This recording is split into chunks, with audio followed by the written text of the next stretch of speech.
Anyone who's spent time with children knows they can be very mean.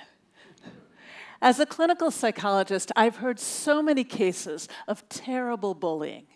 I worked with an 11-year-old who faced daily ridicule from half a dozen kids who were calling him gay.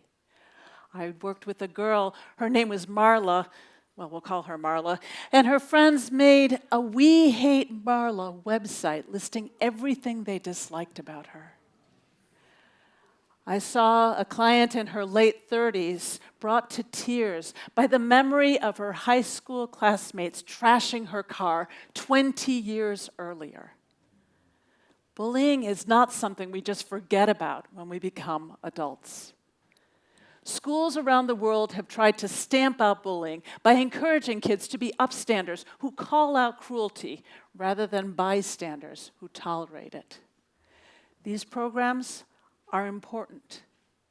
But an unintended consequence of anti-bullying efforts is that the word bullying is often thrown around too casually.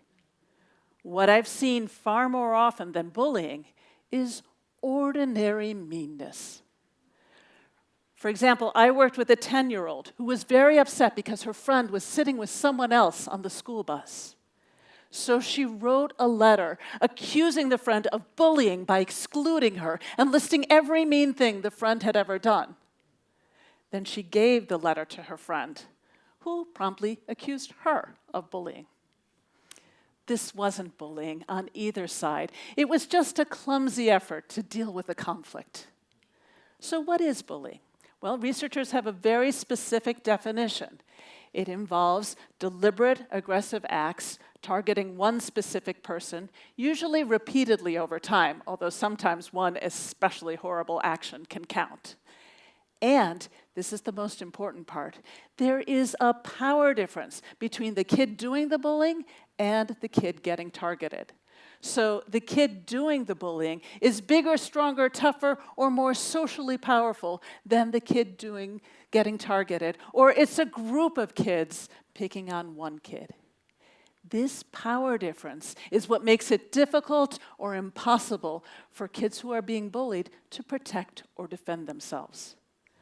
But if there's no power difference, it's not bullying. It's just ordinary meanness. Now, I want to be very clear about something. I am not defending or excusing bullying or any form of cruelty.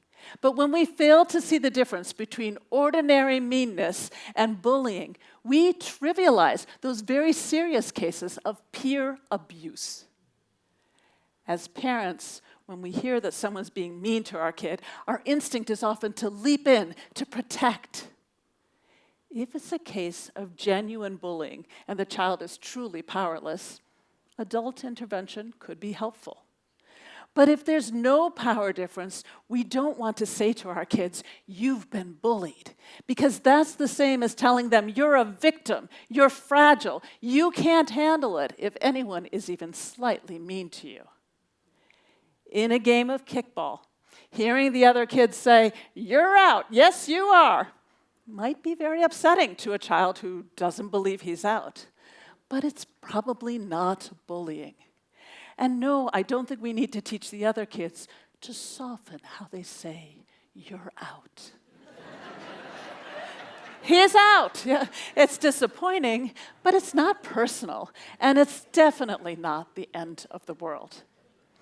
Stephen Asher and his colleagues did a study of 7 to 12-year-olds, and they found a cringeworthy list of 32 different ways that kids reject each other.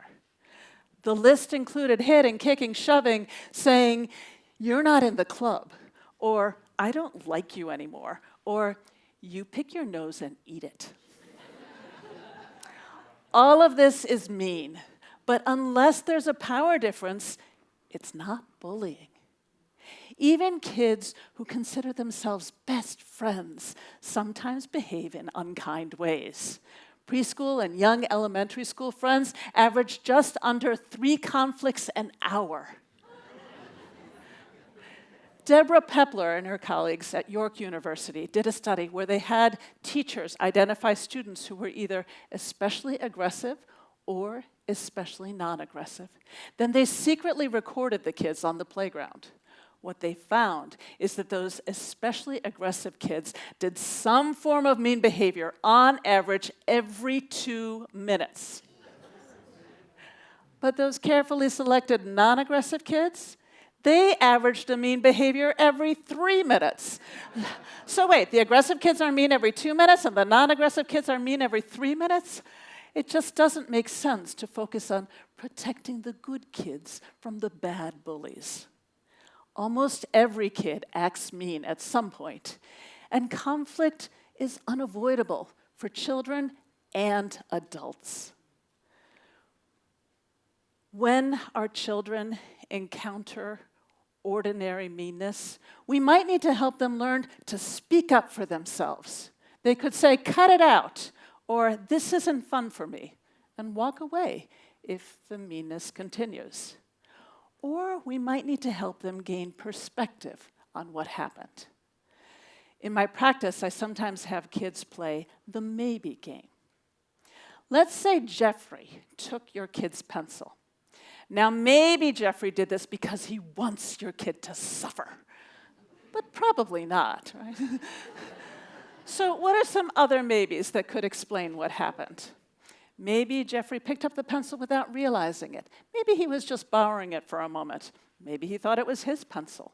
When kids can come up with lots of other maybes, it makes the "he's trying to make you suffer" explanation seem less likely.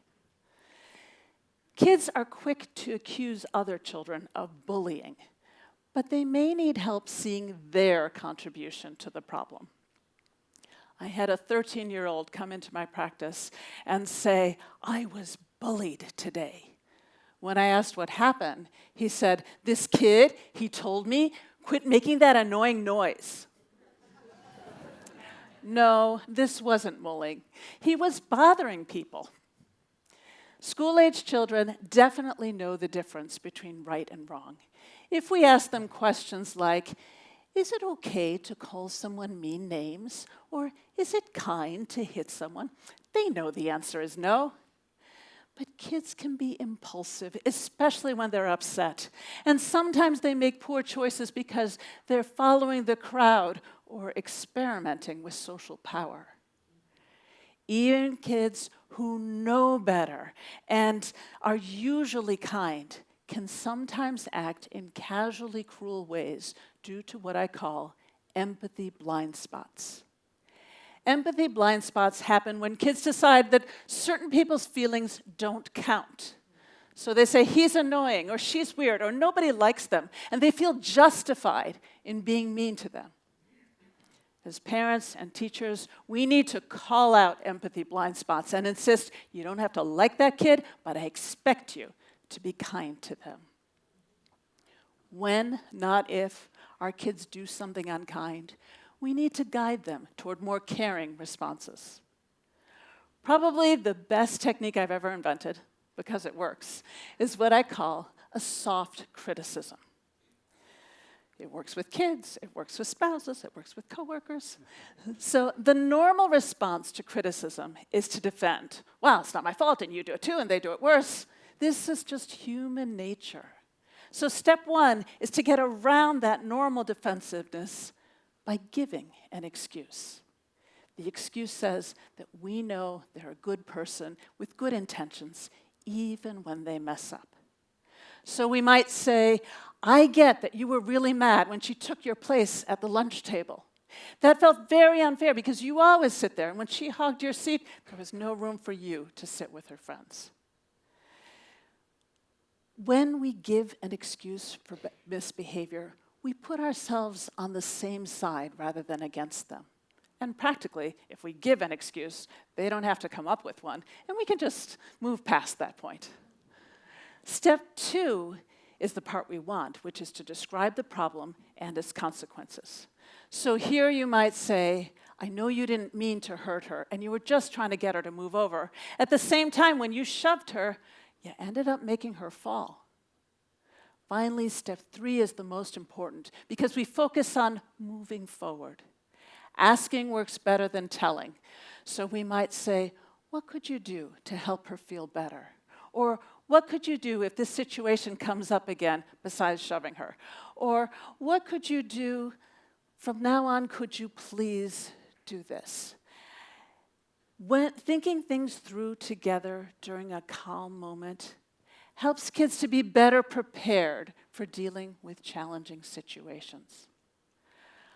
I worked with a 6-year-old boy once. We'll call him Aiden. And one day, Aiden came in, and he was so sad. He told me, "I lost my best friend today." Turns out there'd been a big argument with name-calling and threats not to be invited to a birthday party. Rubber mulch was thrown. Fortunately, no one was hurt. But that afternoon with me, Aiden was so sad because he was convinced that his friendship was over forever. I told him, "I don't think you lost your friend.